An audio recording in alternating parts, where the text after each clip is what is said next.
to another Better Call Paul. Better Call Paul. um, tonight's discussion is going to be an interesting one, a fascinating one, and kind of dealing with a schism that has existed for quite some time, probably since late '80s, early '90s. I would say it probably began, but it has grown exponentially, and it will be touching on a few different aspects of this division in the body of believers. But before we get to that, let me bring up my co-host. Hello. How are you this evening, sir? Fantastic. Well, it's like only the afternoon for me over here, but yeah. I mean, it's still afternoon for me here. It's just later afternoon. It's early afternoon for me. So, yeah. Time differences because physics. Isn't that the weirdest thing? Like, think about it. Two babies born at the exact same instant in time in the respective towns where we live would technically be born on different dates if they were on opposite ends of midnight. Yeah. Like if it were 10 o'clock here, then it would be 1 a.m. over there. Right. Yeah. They're born at the same instant. Yeah. Cool. But right. Anyway. Time paradox. Timey-wimey. Wibbly-wobbly. Doctor Who stuff. Anyway. Who is joining you in spirit this evening? Oh, yes. So I just have some banquets here to sip on in between this beautiful thing here. This is a Virginia distillery. Virginia Distillery Company, Courage and Conviction American Single Malt Whiskey. This is the Double Cask Reserve. Ooh. And this I didn't know was even available here in California. This is like a small company based in Virginia.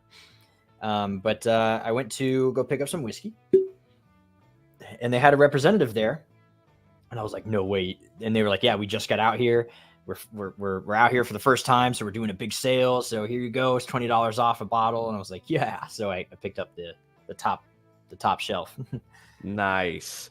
I have had a bottle of that. I don't think it was that particular vintage, but my dad got a bottle of that the day Rachel was born. Because he was just excited.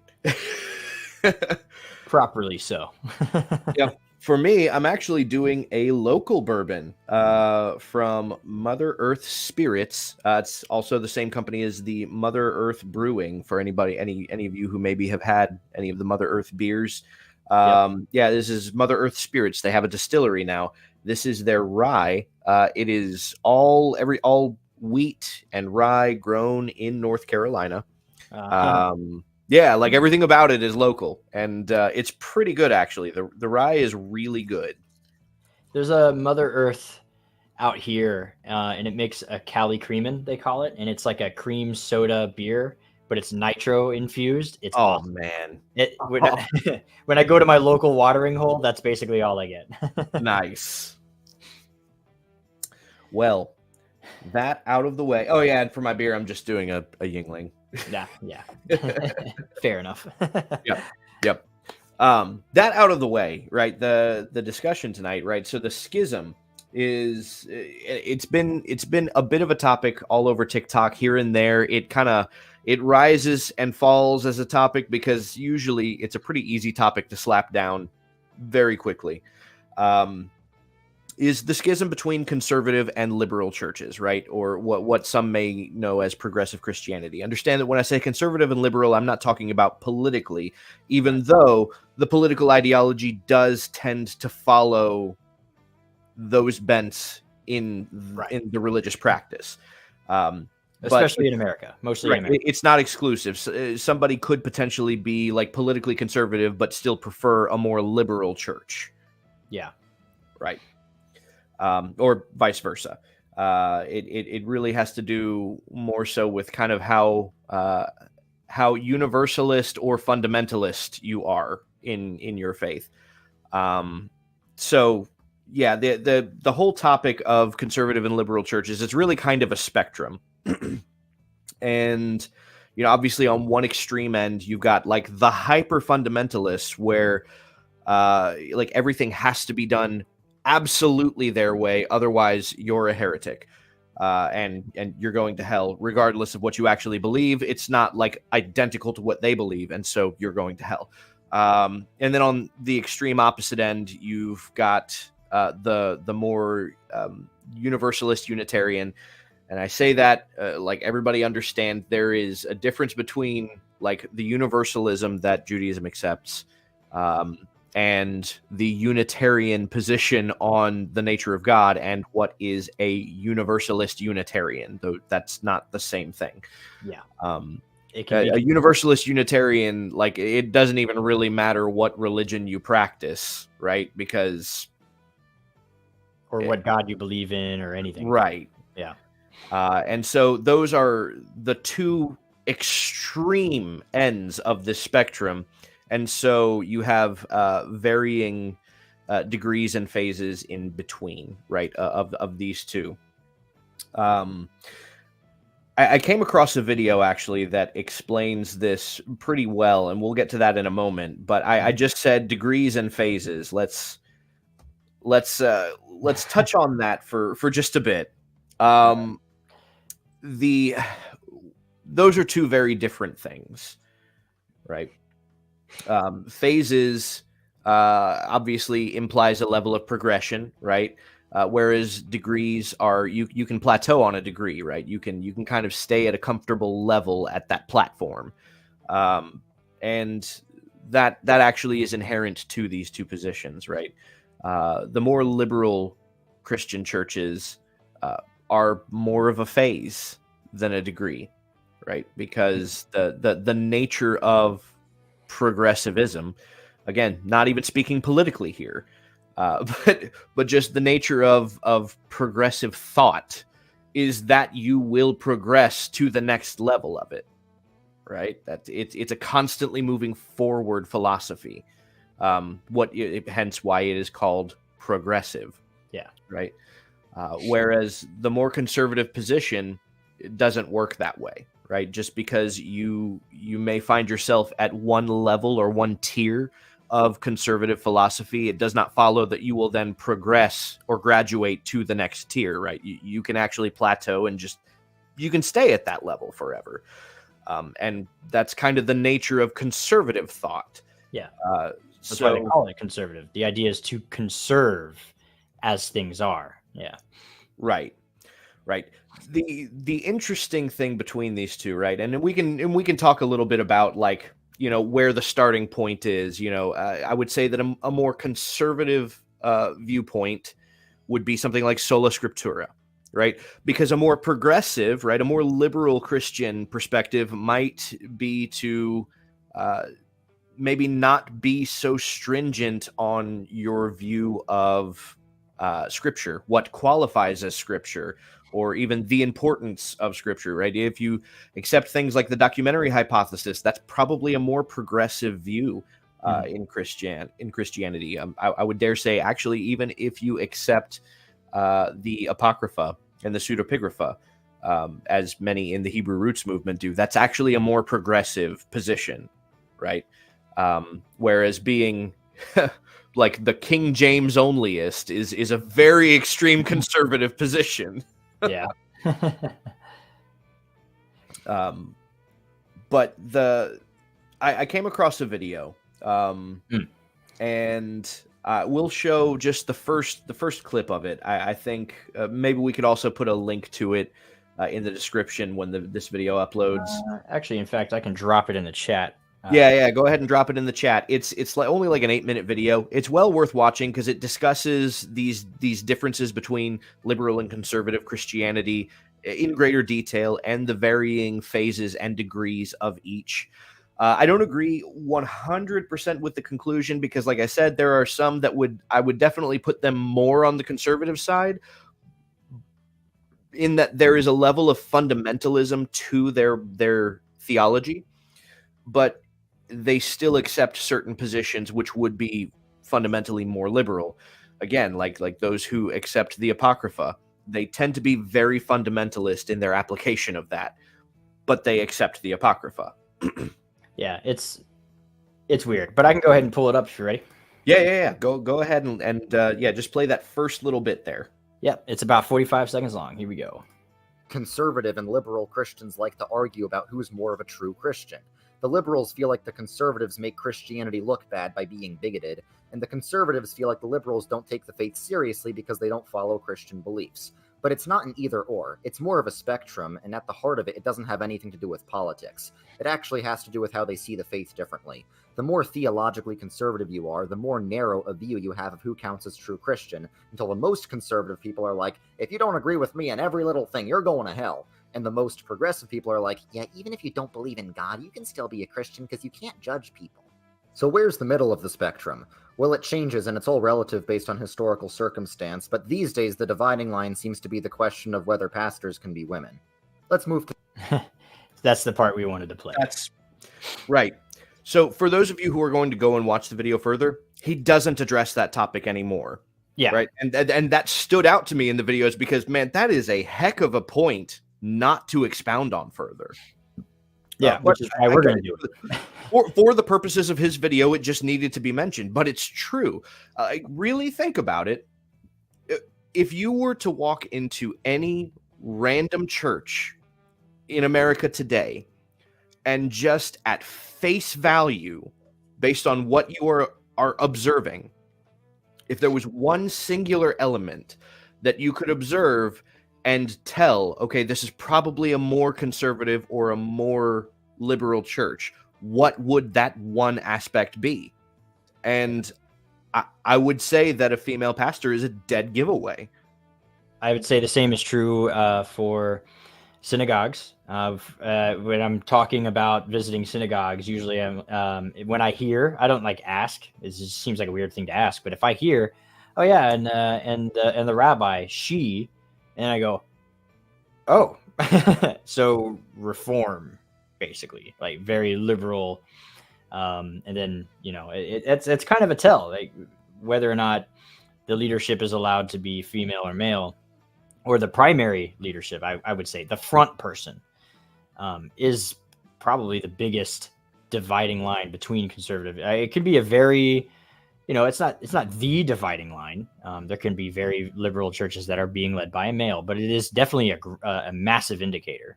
Yeah. You are much less likely. And I see we have a comment here that says that their church has a female pastor, but the church is pretty conservative. Yeah. And so.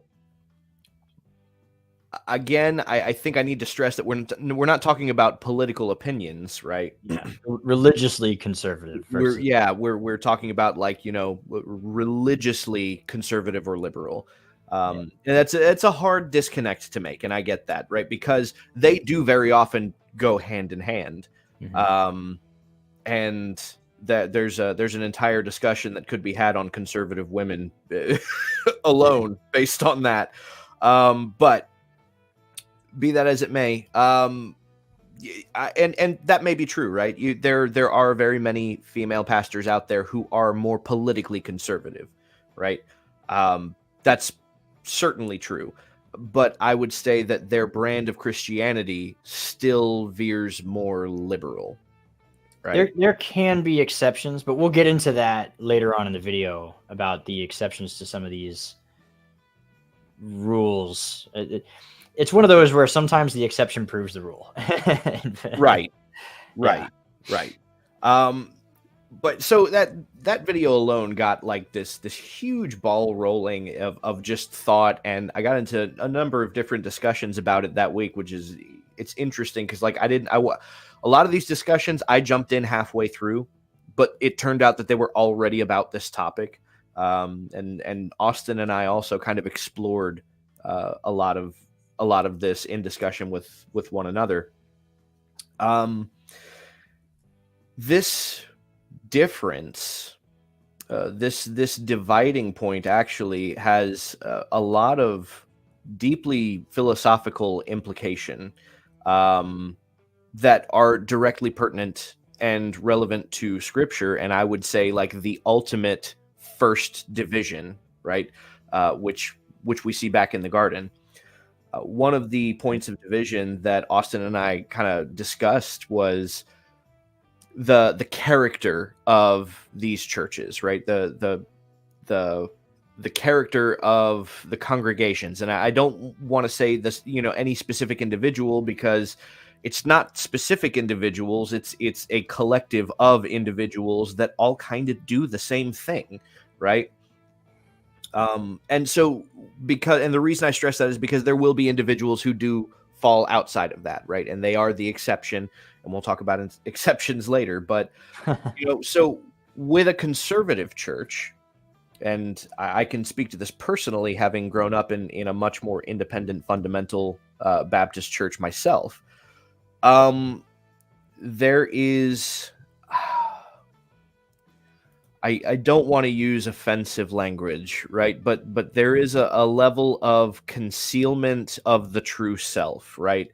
There's a level of being fake, right, while at church. And again, I say that because it just, at the moment, nothing really seems to capture it.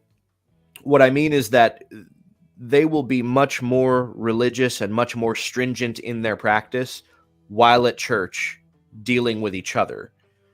And then when they go to their own homes, and maybe, when you visit their homes, right, when they have you into their house for lunch after church or something like that, they're substantially and significantly less stringent and less fundamentalist and more accepting of things that they would otherwise speak very harshly against while at church, right? They may consume content that they otherwise would probably speak very harshly against while at church. They may watch movies or read books or things that they know that their church is generally not accepting of. So that's the face they put on while at church. While at home, that's just not the case, right? So it's this idea of like covering up the true self. And I would equate this to, in a sense, Adam and Eve trying to cover up themselves post the fall, right? But let's look at liberal Christianity, right? What you see is kind of what you get, right? Who they are at church is more than likely going to be the exact same person who they are outside of church, right? Especially the more liberal the church, the more that is likely to be the case, right? So I would say that that's and for those of you who follow Rabbi Foreman, you'll understand what I mean when I say that's a very naked way of acting, right? I see what you did there. And I say that on purpose, right? Because when we read in the Bible that the serpent was the most cunning or the wisest among the beasts of the earth, that word is just one vowel pronunciation away from being the same word for naked. And that's kind of how the passage reads. That's what we learn about the serpent, is that he is a very what you see is what you get. He's just unabashedly himself, So on one extreme side of the spectrum, you have a church that very much resembles the serpent. On the other side, you have a church that very much resembles the post-fall man. And the dividing line in between that stands between the two is the woman. Right? Like that is the point of separation. Yeah, and we definitely have more to say when it comes to the scriptures that we're going to bring up. This is a Better Call Paul episode after all, so we're going to talk about what Paul said and meant by certain things. But yeah, culturally speaking, that is it's an identifier in a sort of sense. Now, again, this is generally speaking, this is not the rule. There are plenty of people who go to conservative churches who do live that way, who go home and they keep it that way. For sure.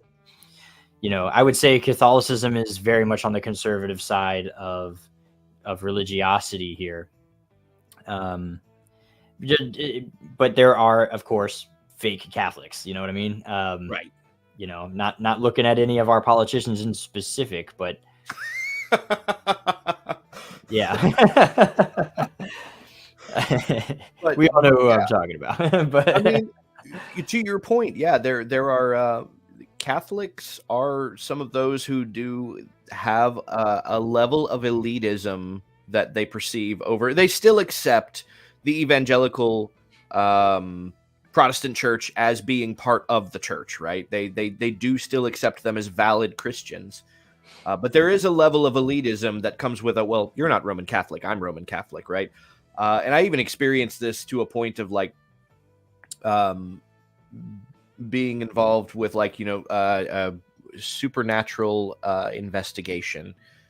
And there was some concern raised by somebody who was Catholic about whether or not, something went terribly wrong. If in the event that something went terribly wrong, for them personally, they were like, well, then who would handle it? Because I'm the only Roman Catholic here. I'm like, wow, like you really have that level, that much. you really think you're the only one, huh? Right.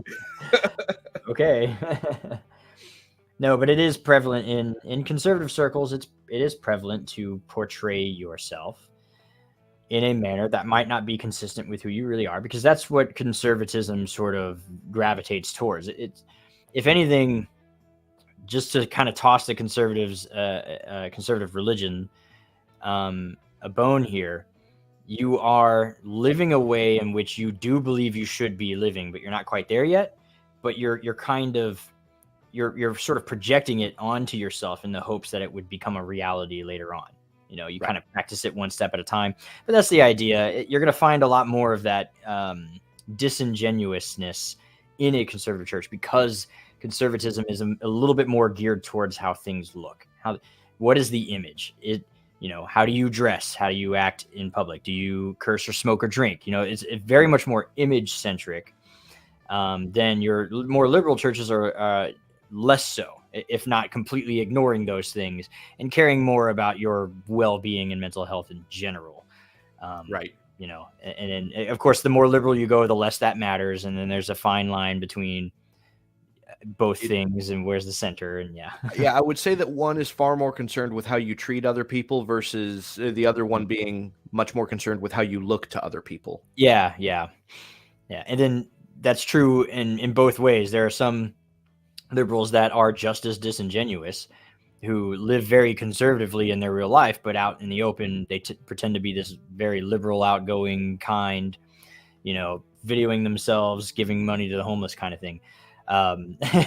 Whereas traditionally a conservative person would not video that at all. It would be less of a fanfare, even though that's more of an image centric idea, so they each have their own kind of things, Yeah, that's this is Someone we'll had to bring probably it up. do a whole episode dedicated to this and the controversy going on, among other things.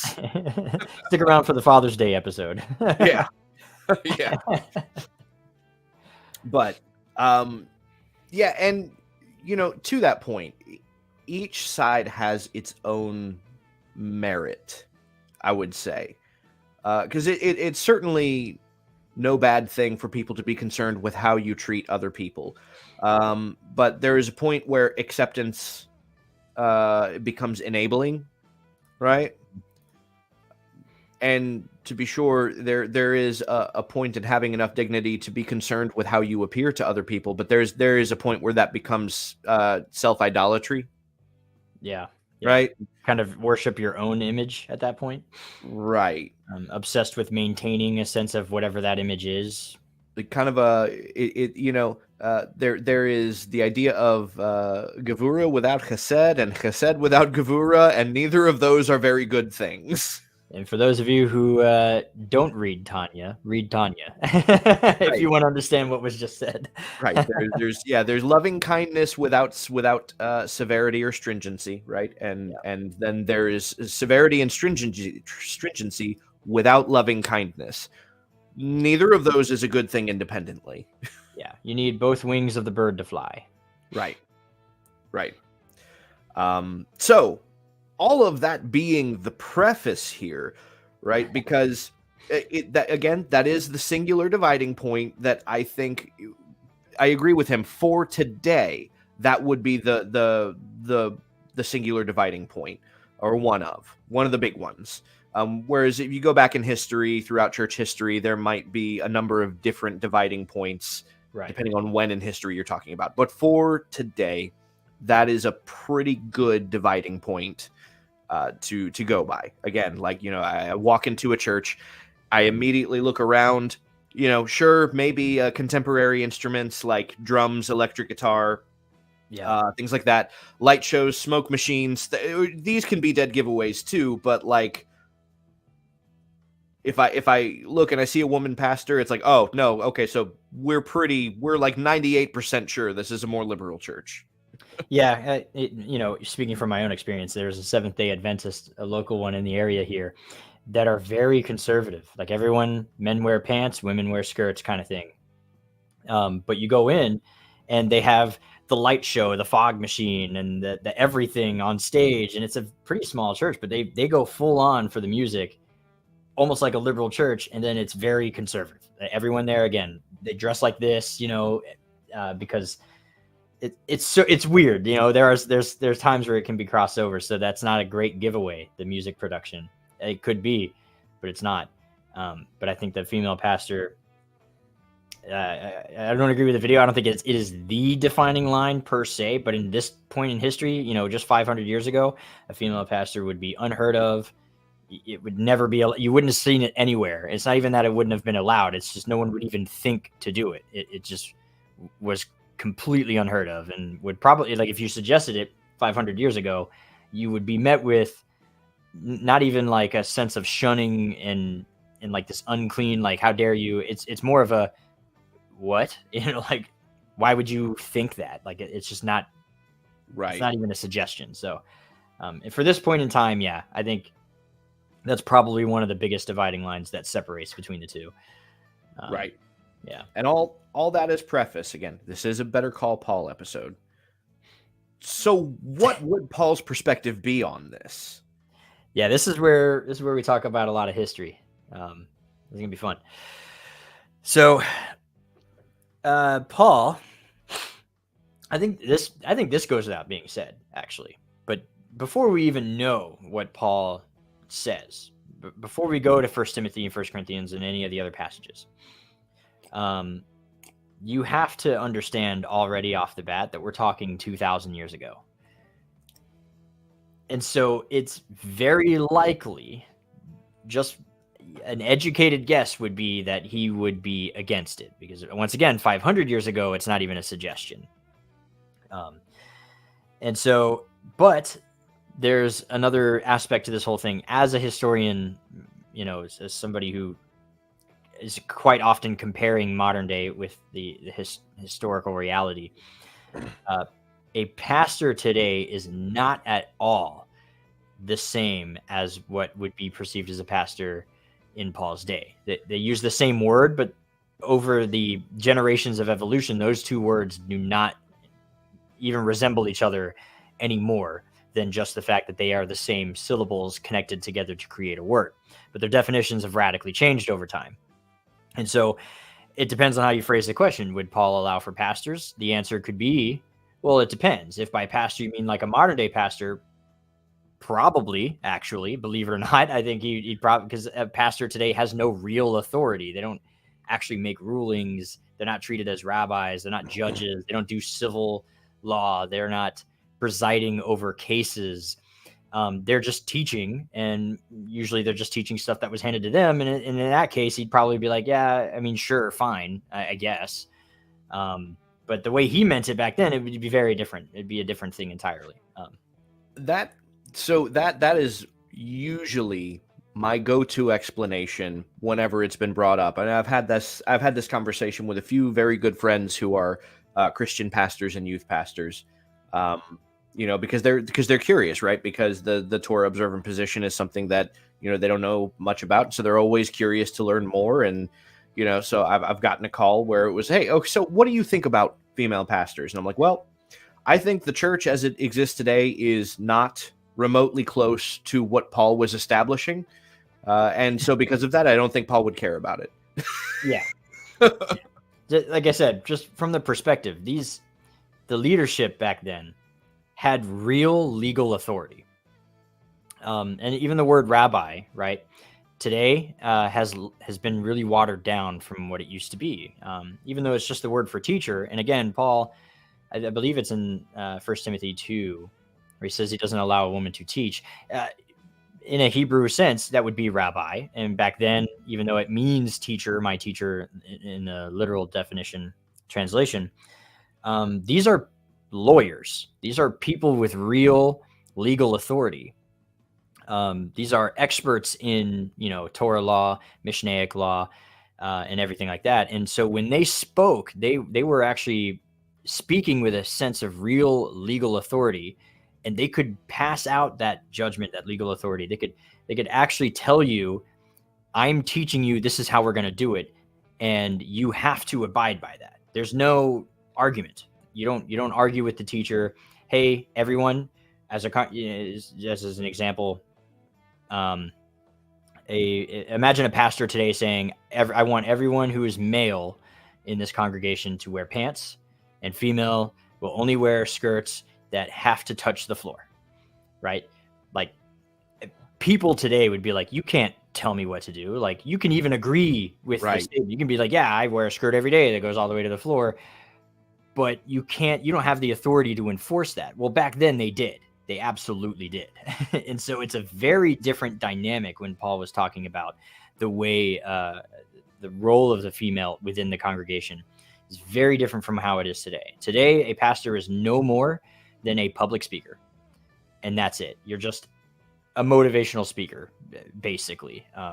And as far as I'm aware, even historically in the ancient world, women were still allowed to be motivational speakers. They were allowed to be teachers in many instances in which it was a teaching, not an authoritative law binding kind of setting. They were allowed to be teachers. Of course, females back then historically are known for being the ones who had to know enough Torah to teach it to their sons, because they were the homemakers, because the father was out with a trade. And so he was not usually the one teaching Torah to the kids initially, until they were much later on in age. So they have to be knowledgeable, and they are allowed to teach, but it's a very different setting. It's not the same authority that, that word comes with now, which it doesn't. Yep. I was just looking up this verse in the chat. John 20:16 has Mary Magdalene as the first pastor or teacher. I'm not sure. The Gospels, no, not necessarily. I don't think, but and we're gonna get to exceptions, I think, later on too. Right. There are exceptions to this rule, even within Pauline theology. That something that you have to get used to as a Westerner is that everything has an exception, and rules are less of a prescription than an absolute. They're not very much. They're not this absolute universal. They have to apply to everybody. They're very much not that in the ancient world. And that's I would say it's a very the difference there even is falls into the same schism of conservative versus liberal, right? It's how strictly applicable are the rules, right? That's where you fall in that determines how conservative or liberal you are with respect to that issue. And I would say that most people who think with a Western mindset fall into a much more conservative frame of mind on that, right? Where the rules apply to everyone. Yes. Right. Even if you're a liberal, even if you are a liberal, you have a conservative way of thinking about rules, in that a liberal will redefine the rule to be more inclusive because the rules are absolute. And that's a very conservative way of looking at rules. That's just, now we have to rewrite the rule to be more inclusive because rules have to apply universally. But the more liberal and in even the more Eastern ancient world way of looking at rules is actually all rules are not absolute. They're not as absolute as we like to think they are, and they're not as universally applicable as we'd like to see it in the West. So that's another thing to. And if you've been in the book club, a a long time. It was probably a year ago. We did a book club on misreading scripture with Western eyes, and this is actually one of the points that he brings up in the book about the application of rules and how we as Westerners, even if you're the most liberal of Westerner, it's very different from the way that we interpret how rules should be applied to everybody. If you have the book, it's in page 168 and 169. I guess I can read a bit of it later when we get to the verse. Yeah. But for now, that's if you have the book, I would go there. Now is probably a good time to actually bring out some of what Paul wrote about this topic, which are very controversial and heavily disputed verses in today's world, which is interesting. Like, it's only in today's world that they are disputed. They've never been disputed throughout history, but now they are disputed. Yeah. And the first of which is everybody knows, right? 1 Timothy 2:12. Yep. Paul says, "I do not allow a woman to teach or have authority over a man. Instead, she is to be silent." Right? It's one of the big controversial verses of the Bible, right? Yeah. Because it's inherently misogynistic. From a But Western perspective.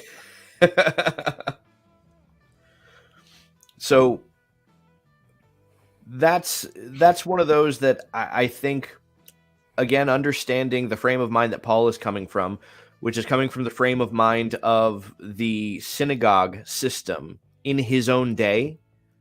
And again, given that he is speaking to a group of formerly pagan Gentile people.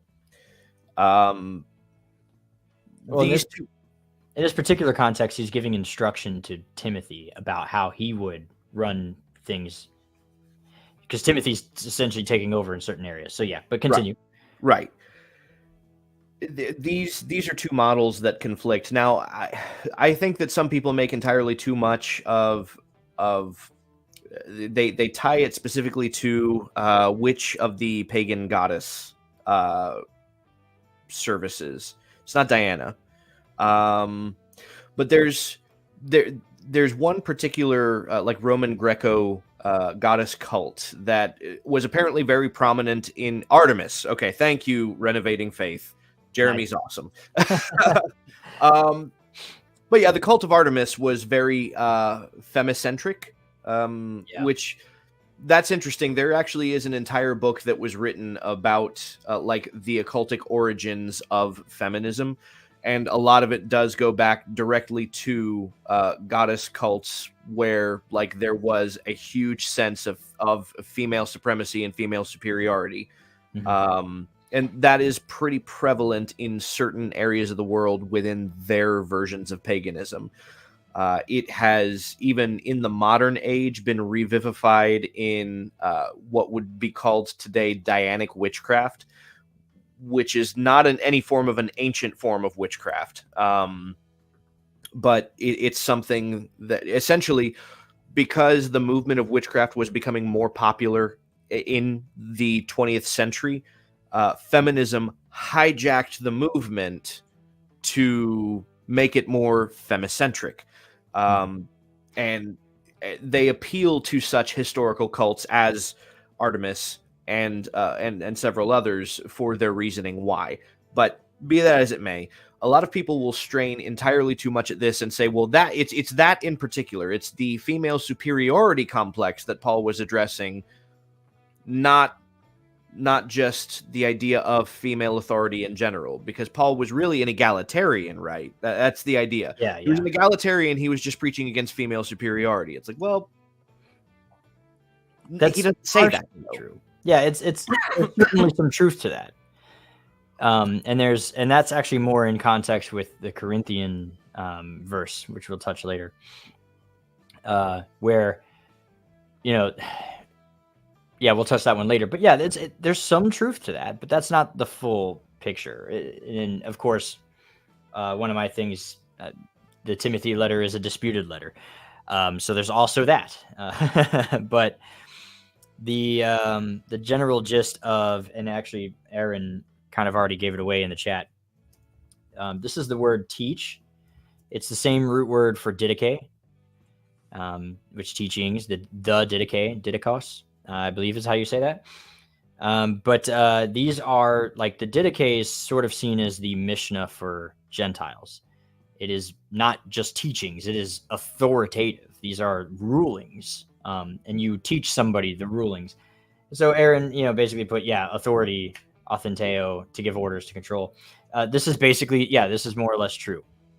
He's saying that putting a female in the position of a judge is something that he says, I do not allow. It's actually more of a personal preference. This is not very much in the sense of an imperative. It's not a command. He's saying that he does not, and he comes from a very conservative side of Judaism. He comes from Hillelite, Pharisee orthodoxy, which, despite what most people will tell you, Hillelite being the spirit of the law versus Shammai's letter of the law, there were not a ton of differences between the two, and they're both seen as being incredibly conservative, very strict adherence to the law. And Hillel and Shammai themselves only differed in a few areas. So 18. There's about 18 differences, like primary differences. Yeah. And so they're coming from incredibly, he is saying that from his perspective, having come from an incredibly orthodox conservative background with Hillel Judaism, and he himself admits this in Acts. He says, I have been raised at the feet of Gamaliel according to the strict adherence to the letter of the law. That's his words, and that's not the words that we would use today, but those are his words. We would really ascribe that kind of phraseology to Shammai, but that's not the case in the New Testament in the book of Acts. So he's a self-prescribed conservative religious Orthodox Pharisee. And then, and of course, Deborah being a judge. The time of the judges is also a totally different thing. The judges' timeline is very chaotic in and of itself. I love that people bring that up immediately, because it's like we're not even apples and oranges, dude. Judges, the Shof team is not the same as a judge who sits on the Sanhedrin. It's not the same thing. These are more like charismatic leaders, of which Deborah was one of. And I will also say, and because everybody, like, you're right. As soon as you talk about this subject, Deborah's always the first one that gets brought up. And it's noteworthy. It's a noteworthy contrast. Deborah is quite literally one of the only judges that is not called by God. I mean, like, as specified in the text. Now, we can assume that maybe she was at some point. Probably was, but the text takes care to tell us that so-and-so, or God raised up so-and-so, and then God raised up so-and-so, and then God raised up so-and-so. And then Deborah was judging in Israel at the time. And then immediately after that, God raised up so-and-so, God raised up so-and-so, right? She is the only one that it doesn't say that God raised her up. Now, but again, the concept, these shoftim, these judges are not like judges. They're not. It's a different word. It's not the same. These are not members of the Sanhedrin. These are not the high priest. These are not the president of the Sanhedrin, the Nasi. This is a different timeline. It's a different way of doing things. And if you look at any commentator from the biblical era, or the Rishonim, like Rashi or anybody, they'll all tell you that all of these judges didn't have any real authority. They're described as a sort of judge, but that's not accurate in its description. They're more like incredibly charismatic leaders, revolutionaries. Yeah, but they're not authoritative in the same way. And in fact, even in the time of judges, they still had lesser Sanhedrins in their different communities, and these judges are still apart from those lesser Sanhedrins, and then of course the greater Sanhedrin, which presides over in Jerusalem. And of course, there are exceptions to every rule. So even if we say that Deborah was a legit member of the Sanhedrin, and not just the Shof team,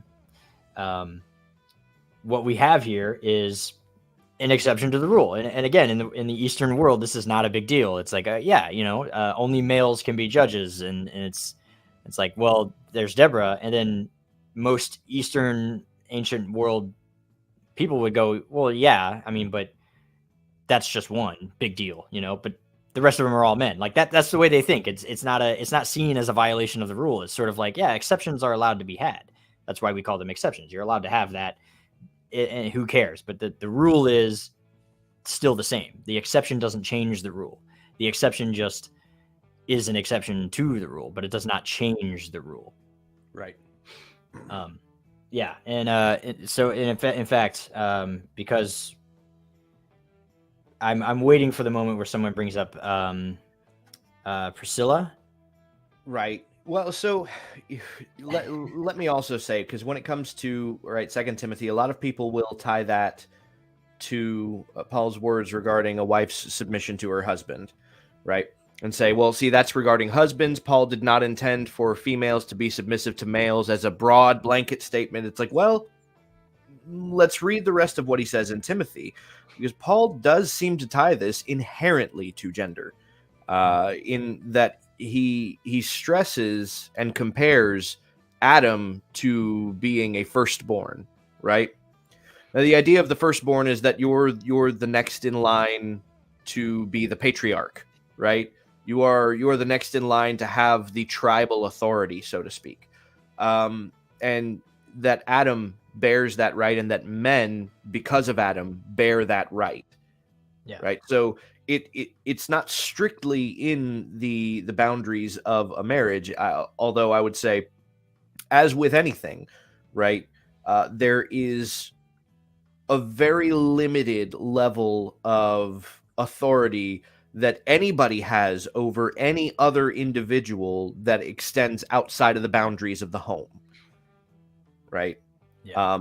And that's because there really isn't, especially in the Western world, where we have republics, democratic republics, constitutional republics, right?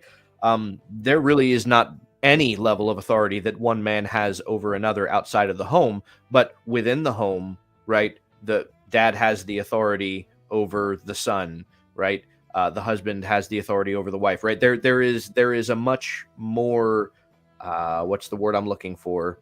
Hierarchical structure of authority that is much more pertinent to lifestyle within the home versus outside of the home. So for men listening, don't take what I said and then run with it and think that you have all authority in the world over some other man's wife. Understand that her husband is still the chief authority over her. Well, all that means is that she's not to have authority as a woman over you. And that's basically the only limitation, though. And again, that it can depend. There are allowed to be exceptions to the rule, but yeah. So like with the Priscilla thing, this is where I will read a portion of the from the book, as I mentioned earlier. So in the West, rules must apply to everyone. We've already kind of gone over this, so I won't bore you guys with the details there. He gives a bunch of examples.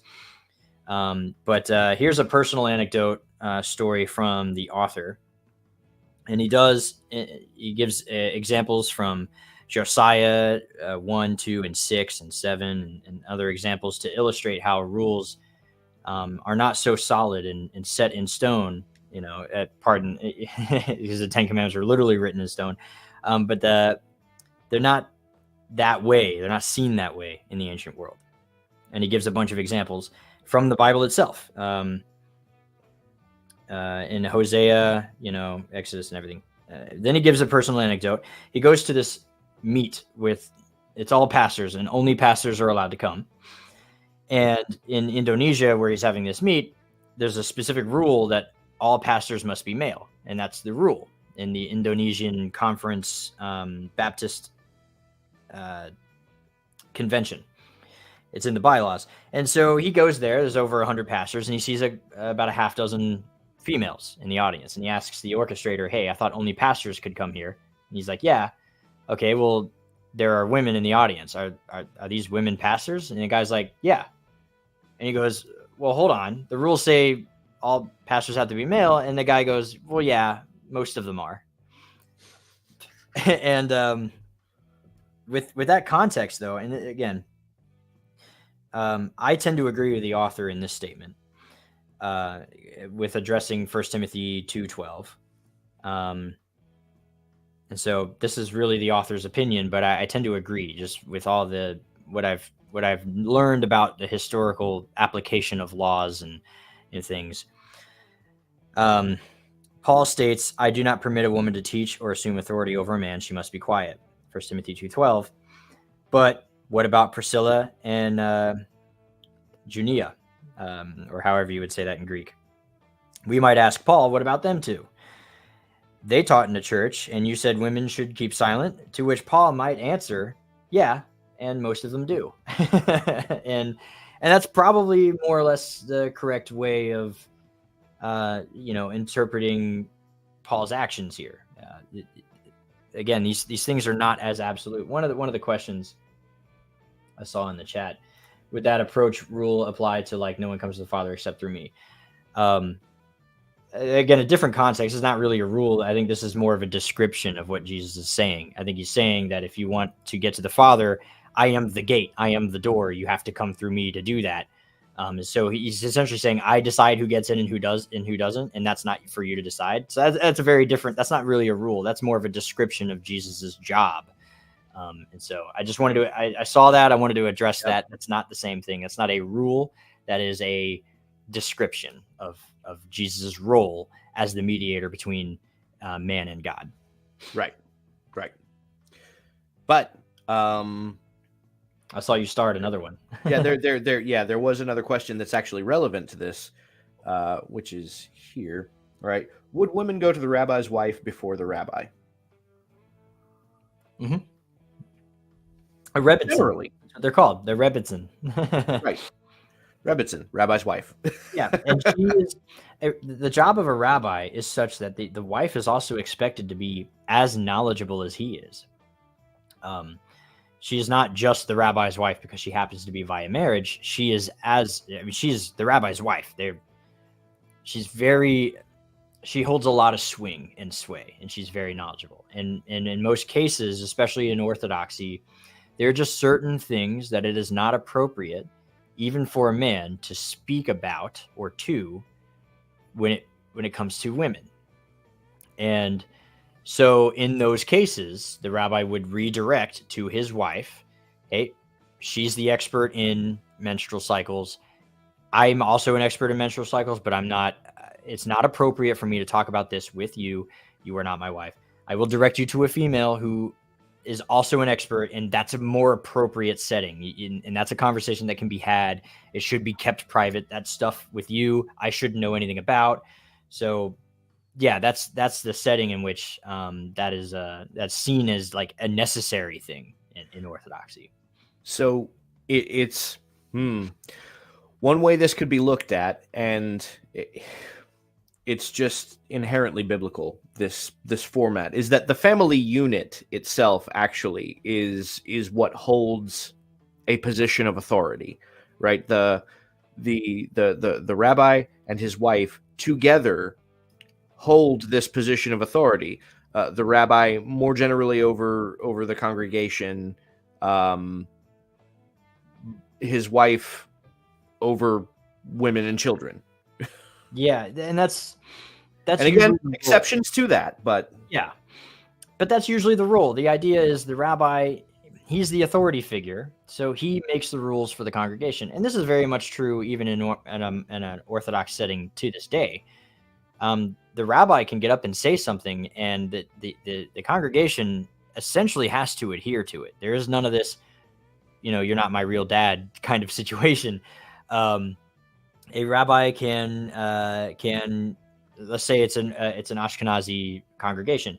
They wait 3 hours after having meat before having dairy product. Generally speaking, the rabbi can say to the congregation, because he has the authority to do this, we're going to wait 6 hours, like our Sephardi brethren, and you just have to accept that. He's been put in that position to make that ruling. He can dictate that very ruling, and there's nothing you can do to change that. You can go home and violate that ruling all you want, but he actually has that kind of control.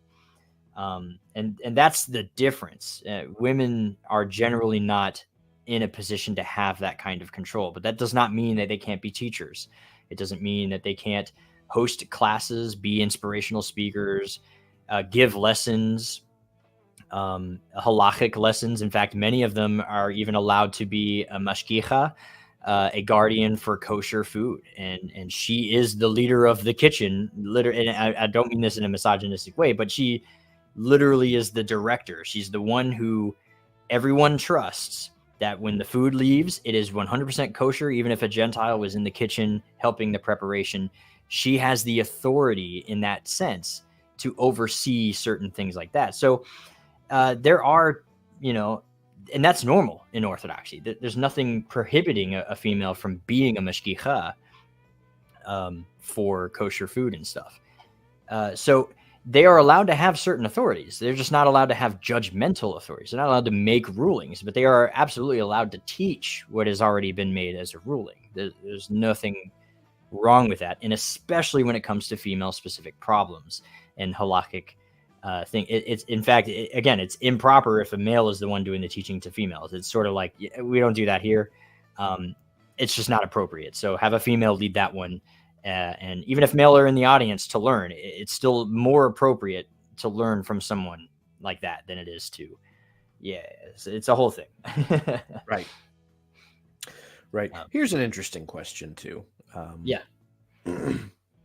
Do women have any form of religious role that men don't have, like an equivalent to a nun or something?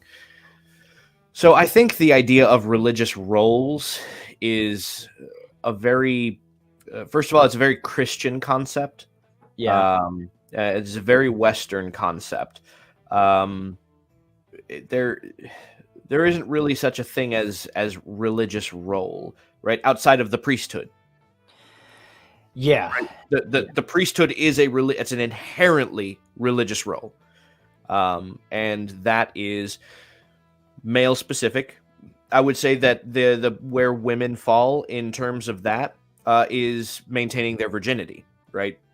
That is the religious role that places them within the ability to be married by a priest, to thereby have more priests. Because a priest can only marry a virgin and have Right. more priests. With religious, and now if you want to water down the word religious role into something like a teacher, well then, as I stated before, you can have a meshkicha. And so she's allowed to pass that down. She can teach just about any lesson she wants to, as long as it's a teaching and not an authoritative expounding on a rule that is creating a rule. So she doesn't have the authority to create the rule. She can teach the rule, so to speak. And again, this is so unheard of in Christian churches. We don't have this in church. Pastors can't tell you what you can and can't eat. A pastor can't say, you want mac and cheese after steak? You got to wait 6 hours. A pastor has no authority to do that in today's congregations, and no one would listen to him anyway. But in Judaism, this is a very serious thing. And so as a congregation, they agreed to let him make those decisions, even if they disagree with it. There can be Dutch Ashkenazim in the congregation who wait less than 90 minutes between meat and dairy. But he's the rabbi. They go to that community, so they agree to let him make that decision. And so they, ipso facto, agree that in their household from that day forward until the new rabbi comes and changes things, they will wait the full 6 hours, because that's the authority that is being talked about. And to address really quick with 1 Corinthians chapter 14, I think it's verse 34 and 35, about the women staying silent thing. Again, we're talking about a synagogue setting. In a synagogue, you have your chazan, who's leading the prayers. Again, always a male, typically, because he also will grab the Torah scroll from the ark, and they will separate the women with a divider of some sort. It can be as little as basically a pole, or as much as a whole wall where you can't see each other. Every synagogue is different. Even in Orthodox synagogues, the Orthodox synagogue I went to for a couple of years, it had just literally like a stairwell pole as a divider. But it counted, so. But the silent thing during the teaching portion, it's very common, and even during the reading of the Torah portion, it's very common for the very educated men within the congregation to interrupt with questions or to correct. You could be up there reading the Torah scroll from the Torah portion, And if you say a word wrong, someone will tell you, and they'll correct the way you said that word, and you go back and you fix yourself, and you keep reading the Torah portion. And this is all. And so from the synagogue perspective, I can see why he would say, no, you're not in a position to correct anyone on how they read Torah or what they teach.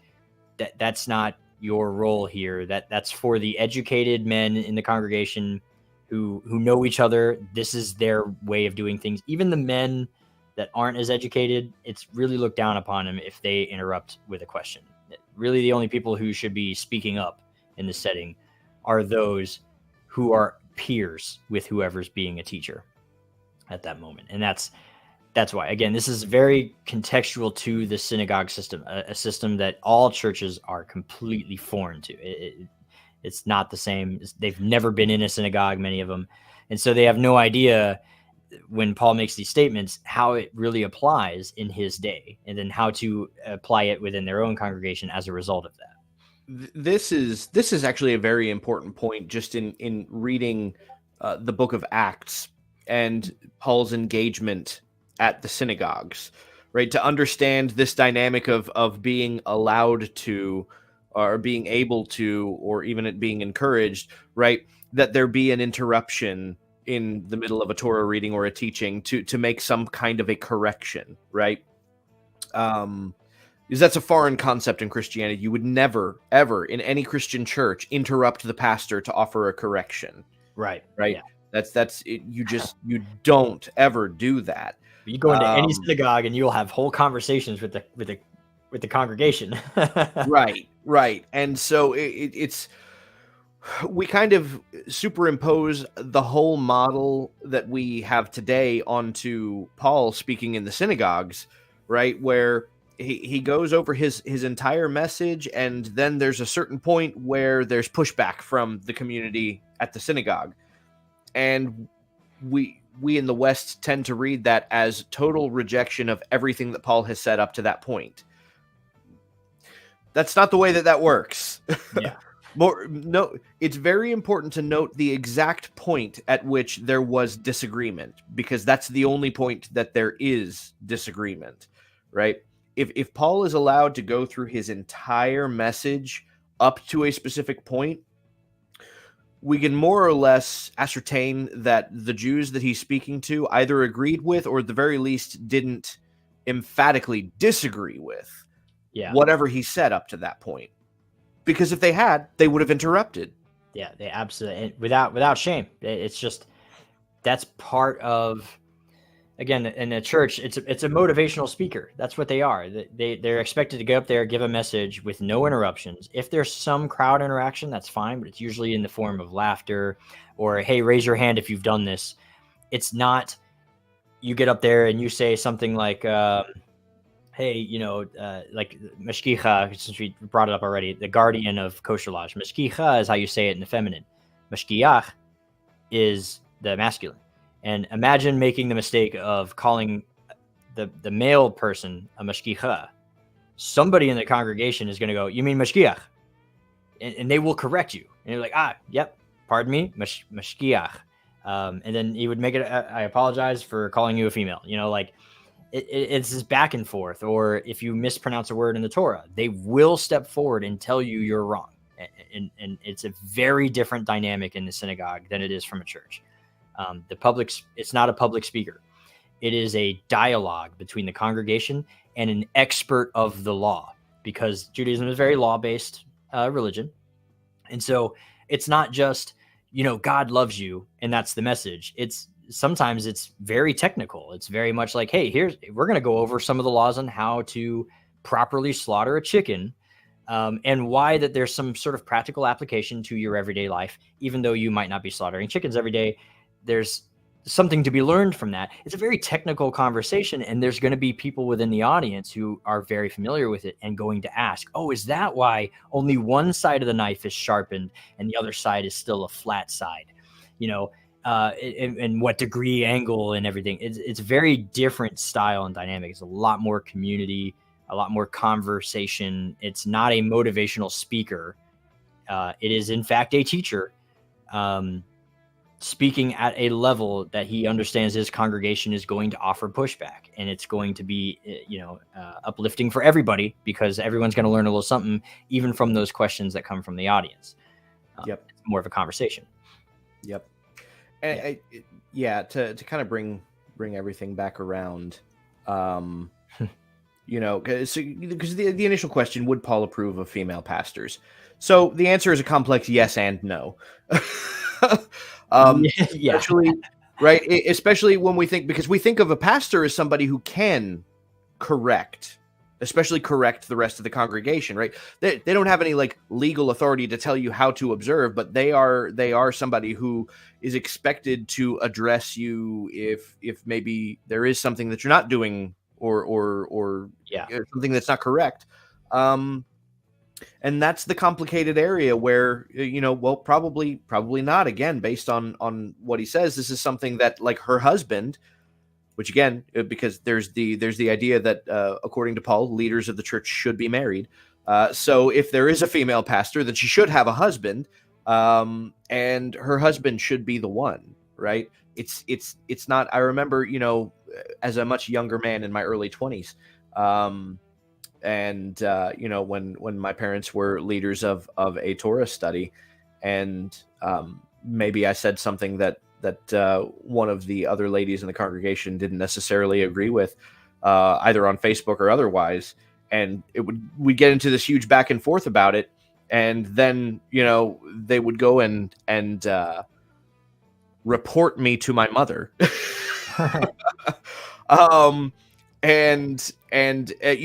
I guess expecting my mother to come correct me at some point, and my mom had to be the one to kind of break the news to them and go, well, look, he's a grown man. It's not really my place or yours at this point to correct him, right? If you wanted to have your husband have a conversation with him, then that's one thing, but it's not really your place to try and correct him in this. That's a hard pill for a lot of modernized women to swallow, but that's a reality, and it's often portrayed as though that's a fault on the part of men, right? Because their masculine pride is such that they won't receive correction from a woman, and it's like, well, no, that's the way God made us, right? That's not a flaw on the part of men. That is the inherent masculinity that God instilled men with. And ask any married man. We're definitely willing to accept correction from a woman. It just depends on the context. Right.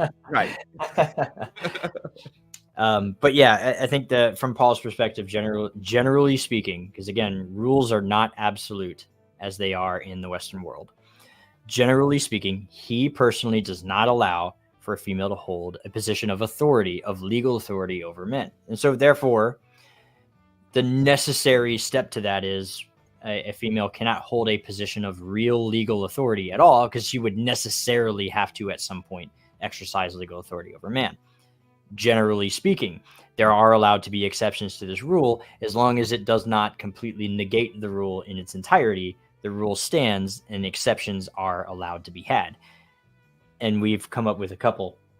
I think, again, I don't think Deborah is a great example of the exception of the rule. I don't think that's the exception. I think all of the judges are a completely different thing entirely from what we'd understand from the book of Judges. But Priscilla and Junia, for sure, there's some exceptions that are allowed to be had. Yep, Phoebe. And it just depends on, it could even just be availability. Yeah. Maybe one of them, we don't know anything about their husbands. They were probably raised by rabbis, for all we know, or married to him, was once Rebbetzin. Now they're a widow. We don't know much about them, but they could probably be highly educated and qualified enough for the exception to be a thing. But we just don't know enough. That's the other aspect that like is missing here, is that some of these women who are mentioned in the New Testament, it's like we just automatically presume that they're single women who are in these positions of authority over entire swaths of both men and women. Yeah. Because that's like that's the feminist fantasy, right? But I think it's highly inappropriate for us to just presume that they're unmarried women, right?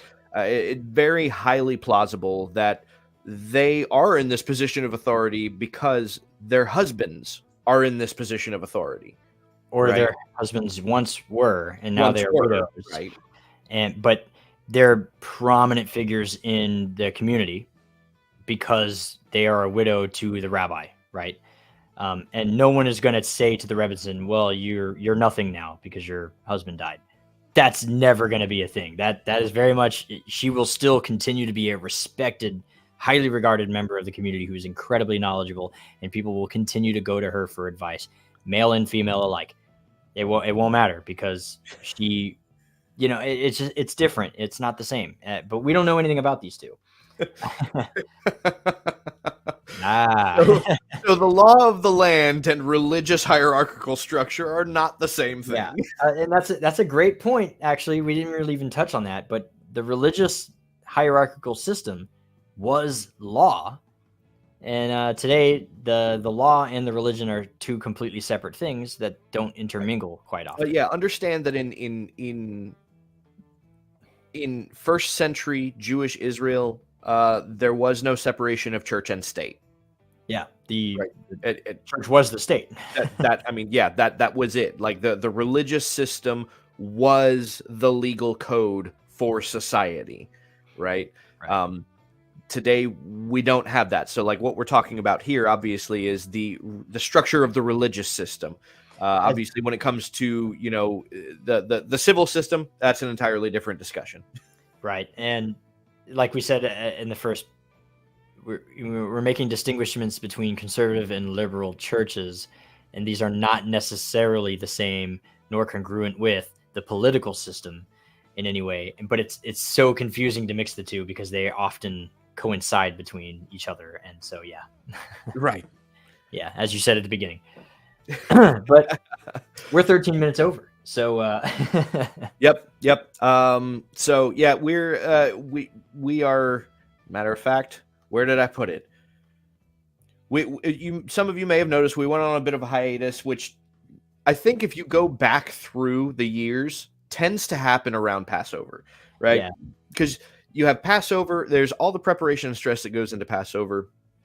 And then immediately the next week is another Holy Convocation, right? And then you have Mother's Day, like almost immediately after that, and so it's just like Memorial Day weekend's coming up. Right? There's like week after week where there's something going on that kind of warrants taking a break to focus on family and other things. And so yeah, we're trying to come off of this hiatus though, and being that Father's Day will probably be the next Sunday that we kind of take a break from things. We've kind of orchestrated a set of discussions that we're going to have leading up to Father's Day for specific reasons, and it kind of begins here, which is why we decided to do this discussion now. Yeah, so we got at least the next 4 weeks of stuff planned out for you guys, and this is kind of phase one of our discussion. So here's what you need to do, the audience. You need to hit the like button and ring the bell and hit the subscribe button, because the next 4 weeks are going to piggyback off of this phase one of this particular discussion as we go into Father's Day, which will lead into the ultimate discussion. So in order to keep you from missing those things, you need to do that stuff. And that's my YouTuber shameless plug, believe in the subscribe button stuff that we always say, that I hate saying because it sounds like begging, but whatever, we got to do it. So Absolutely. And we typically do have a discussion in the after partes after this. So I will I'll be going there for about an hour or so, maybe a little less since we went a little bit over, but I'll be there. And in order to engage in the after partes, you do have to be a donating member. Donations start as low as $1, so it's not really that much to be able to come in and enjoy the privileges of donating members. And it always goes to a really good cause. Most of that money actually ends up being poured back into you guys as a community in the form of books and other fun giveaways. So that's where we'll be headed after this. I'm looking forward to it. We haven't had an after parties discussion in a little while, so it's been a minute. Again, we've been offline for a while, so Yeah. But like you said, we're back. So yeah, let's go to the after parties. We'll hang out with some of our supporters. We'll chill out, whatever you guys want to do, sit in awkward silence or talk about the show, ask us questions, give us a lion den, whatever you want to do. Yeah, so we will, I guess we'll just catch you guys next week then. Absolutely. That being said, join us next week for an awesome discussion moving forward to Father's Day. L'chaim.